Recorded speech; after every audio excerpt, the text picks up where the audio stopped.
what do we do when our bases are not the same? When it keeps saying bases, I mean denominators. When our denominators are not the same, we need to find a common denominator. So our LCD stands for least common denominator. It's got to have a 2. It's got to have an X. It's got to have a 3. Does it have to have another X if it already has one? No. So our least common denominator is going to be 2 times X times 3, which is 6X. The way that I arrived there was saying I need this whole denominator.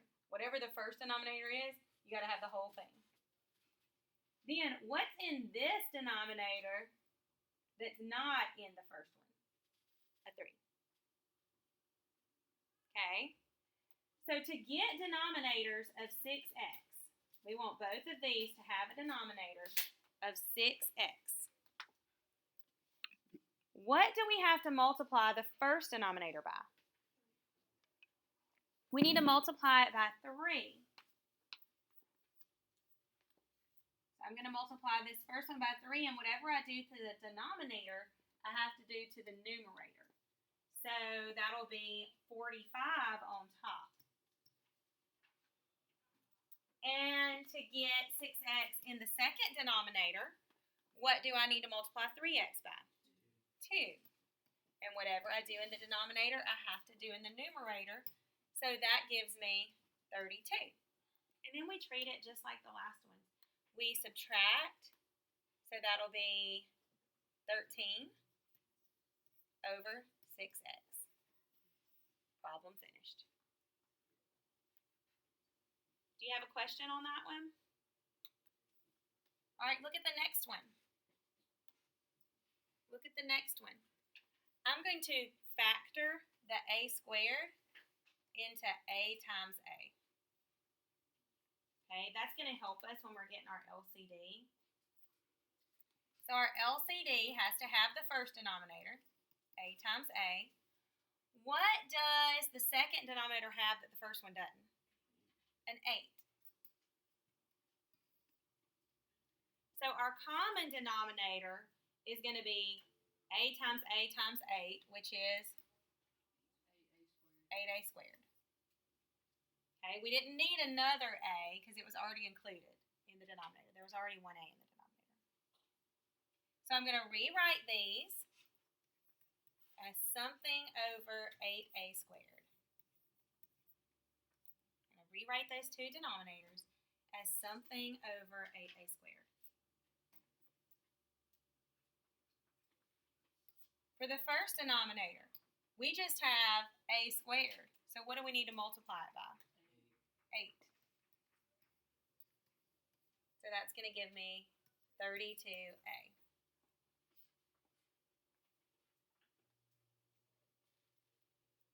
For the second denominator, we have 8a, but we need 8a squared.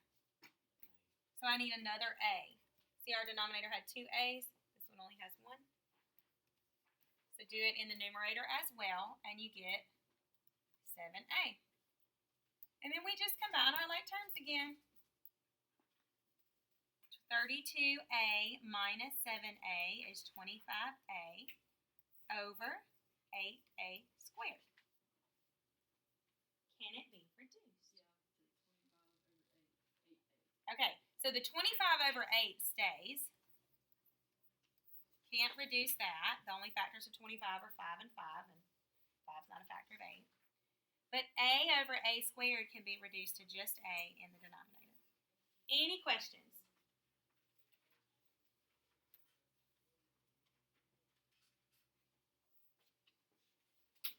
All right, let's flip to the next page. It gets a little bit more difficult. Not too bad. So, this is where I put in the step 0 factor first. It's not always important that you factor first, but here it is.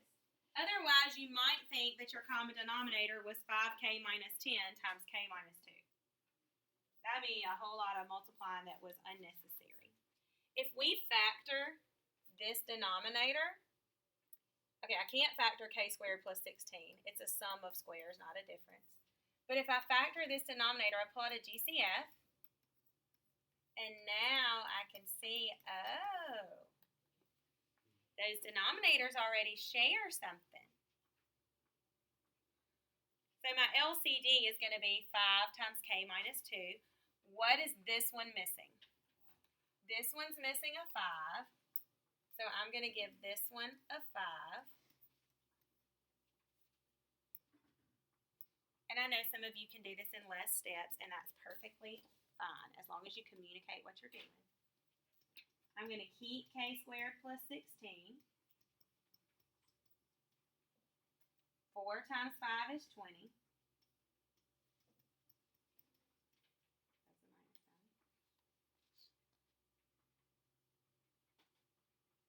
All right, so I just multiplied the numerator and the denominator by 5 so that they would have the same denominator. Now, when I go to simplify this numerator, I know I'm going to keep 5 times k minus 2. I'm going to keep that. That's what we do. Once we get a common denominator, we add or subtract the numerators and keep the denominator. But here, k squared plus 16 minus 20 becomes k squared minus 4.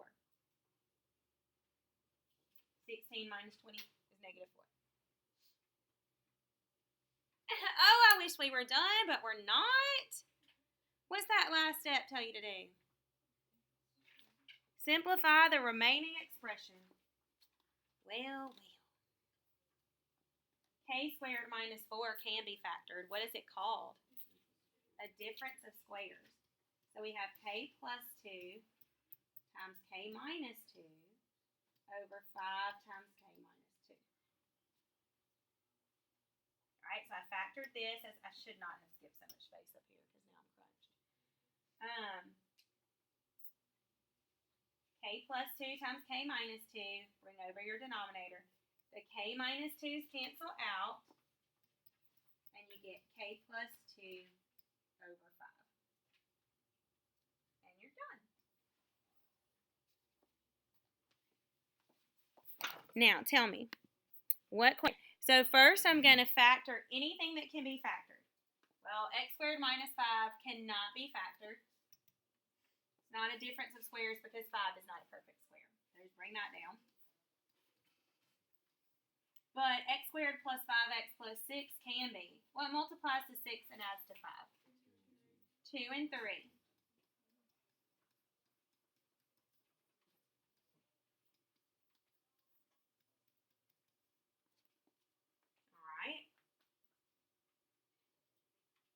Now we look for an LCD. What's going to be the LCD here? Good. X plus 2, x plus 3. We don't need to put another x plus 2 for this one because it's already contained in the LCD. But we do need to give this one an x plus 3.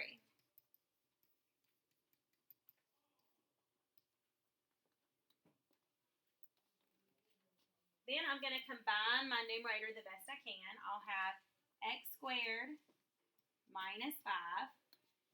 That doesn't change.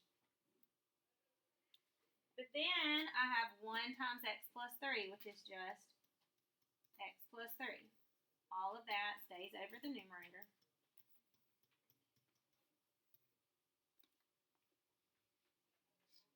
I meant over the denominator.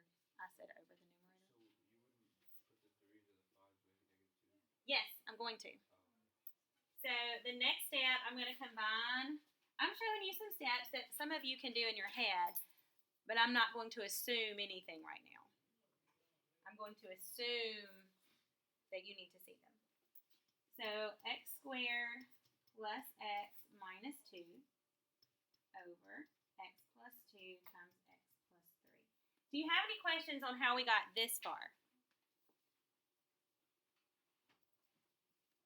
Anybody?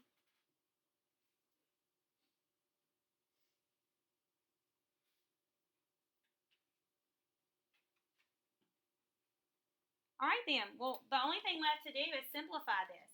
Can we simplify x squared plus x minus 2? Yes, we can. It factors. It's a shortcut because it starts with just x squared. What multiplies to negative 2 and adds to positive 1? positive 2, negative 1.